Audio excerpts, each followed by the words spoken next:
When your body feels like it's letting you down, when it's not looking the way that you expect, when it's giving you pain, or perhaps stopping you from doing the things that you love, it's natural to feel a little bit upset with it. But our body is part of us, and feelings of anger, sadness, and disappointment in our bodies are feelings of anger and sadness and disappointment pointed towards ourselves. And these feelings cause stress and they interfere with our ability to heal. So in this video, I'm going to talk about where we go wrong and how we can make peace with our bodies so that we can heal and move forward. I'm Rachel, emotional health coach, and I used energy therapies in my recovery from a host of chronic illnesses, and I help others to do the same. So let's get into the video. When you're chronically ill, it can feel like your body is not where you belong, like it's alien to you. You can literally start to hate your body. I did, and I see my clients doing the same. Feelings like frustration, anger, sadness, disappointment. Do any of these sound familiar when you think about your body? I remember when I was sick asking, why am I stuck in this useless body? Why me? What did I do wrong? I had constant pain, no energy. I would get up to pee 8 times in the night and I'd wake up feeling like I was run over by a truck. Bloating, constipation. Even my hair went haywire and got frizzy and started to fall out, and my teeth went grey. And I'd gone from looking like this, where I felt pretty good about myself, to this. And it happened so quickly I didn't really have time to adjust. My body started to feel like a prison. It was like a maximum security type of life, death row type situation. And so I used to spend time scrutinising my looks, prodding my dimply cellulite covered thighs, poking my belly, studying my teeth with the grey that was all over them. And I was constantly annoyed and upset about the way I looked. And I was always thinking, if only my body was like this or like that, then I'd be happy. And so I put conditions on myself and my body. Things like, I'll only be acceptable when my body looks this way. I'll only be happy when I'm slim again. And I'll only be comfortable when this body doesn't give me pain. And I didn't realize that these feelings were part of the reason I was still unwell. It's not really healthy for us to feel this way about ourselves. It causes constriction and stress, which is the energetic opposite of healing. So how do we stop the battle? Well, here are some mindset shifts that I had to make peace with my body so that I could feel calm and be happy with where I was at. Some of these I did with the help of EFT. If you haven't checked out my EFT for beginners video, that tells you how you can get started. So I started by thinking about what my body was and how it related to me. And I realized that I had been making it everything that I was, instead of just thinking about it as the vessel that carried who I was. And all these negative emotions I was feeling and this fear of what other people would think had taken me away from what I actually was as a person, all of the immaterial qualities that I had, my sense of humor, my personality, my kindness, my empathy, all the things that the people around me loved about me, not my looks. And I realized that I was not my body. My body was just the vessel. It was just the thing that carried me through this life that I was living. And regardless of its current condition, I was still me. I realized that my looks could stay as they were and my body could stay bloated and painful, but underneath it all, I was still who I was. And that was quite empowering because it meant that I could see myself almost floating above my body.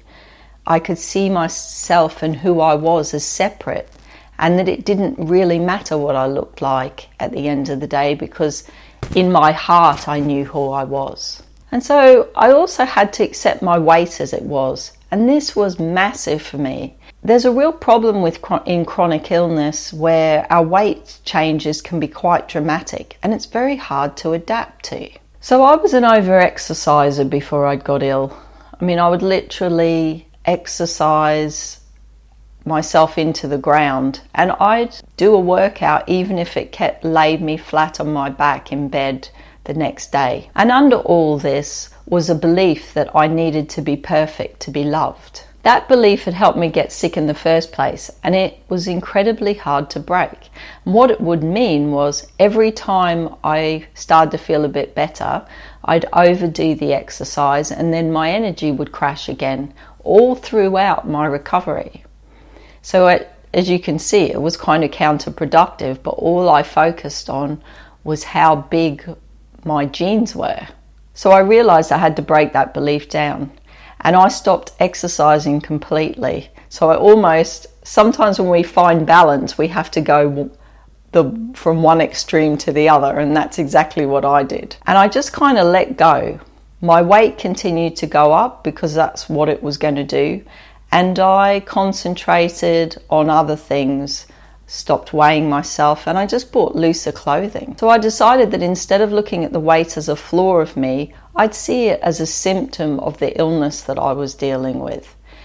And that really took the pressure off. And it meant that instead of focusing all my attention on my weight and trying to keep that under control, I could actually focus instead on putting nutritious food in my body and focusing on ways in which I could support and nurture my body rather than worrying about the weight that it was. I accepted that my body was having a hard time. The weight gain was part of that, and I could just allow it and try and support it as best as I could. And it really took the pressure off. I could just accept where I was and the weight I was and just be. It was kind of like taking a deep breath in and exhaling and just letting all of that pressure that I put on myself go. And it meant that I could spend my energy and time nurturing and caring for my body and giving it what it needed, rather than seeing the weight as something I had to solve in that moment. In some of the groups I visit, I often see people more concerned about their weight than actually dealing with their health problems. It almost seems like there's a sense of panic, and I get it. I was there. But the thing that I want to get across is that weight stabilization actually goes hand in hand with healing. So you can't fix the weight problem until the health problem is fixed. And once that starts to happen, then things change. I mean, everybody's seen my picture of my very bloated, round face, and I have not done anything to slim down at all since, but this has just come as part of recovering my health. And if we're able to understand that, then we can focus on doing things that are nurturing to us, not stressing our adrenals by under-eating or over-exercising. Let me know if this resonates with you. I love reading your comments and responding to them. They give me so many ideas for new video topics I'd like to cover. So before I go on, I've created a free guided EFT meditation, which I've put on my website for you to download. This takes you through how to communicate with your body in a calm and kind way, and includes a body scan so that you can learn to spot different body sensations and feelings and maybe attach an emotion to them. So I'll put the link for this in the description, and I hope you go check it out. So I learned how to talk to my body in a better way. I remember in the darkness of my illness reading a lot of mind-body books, and that's one of the reasons I got heavily into energy therapies. And what they say is that our thoughts and the things that we express actually influence how our bodies feel. Ultimately, everything with healing comes down to facilitating the body to do its repair work. And I realized that my negative self-talk was actually more of a drain than a support on my body's ability to heal. And I had some absolutely horrible thoughts about my body. What really stuck in my mind from the reading that I did was this concept of the body as a child. It was a really nice metaphor because it's got me to see my body in a completely different way. And so I realized that I was there to guide and support and nurture my body, not criticize it, not abuse it. And that changed everything for me. I had to learn to be grateful for everything that my body had coped with all this time. All the cigarettes and the late nights and the drinking and all the fun stuff that I'd done that wasn't particularly kind to my body. And I vowed to not be so critical and actually spend some time listening to what my body was trying to tell me, rather than talking down at it, ignoring what it was trying to say. Just be kind and supportive, like any good parent should be. The other thing I realized was that I had a lot of beliefs about my body and how it should be, how it should look. And I worked on breaking these beliefs down. Underneath all our feelings about our bodies are beliefs, things that we learn from significant others in our life, be their parents, teachers, friends at school, even the media. Often in people with chronic illness, it can be related to perfectionism. For me, the beliefs I had to work through using energy therapies related to not being good enough. I need to be perfect to be loved, and also rules about how women should look that I'd picked up over the years since I was a small child. And you'll have your own beliefs around your body and how it should look. And I encourage you to explore those, to see what it is that you believe. So because of these beliefs, we don't treat or talk to our bodies with the kindness that we need during what is probably one of the most emotionally challenging things that anyone can go through, chronic illness. What do you believe your body should be? What are the shoulds? What are the musts related to your body being acceptable to you?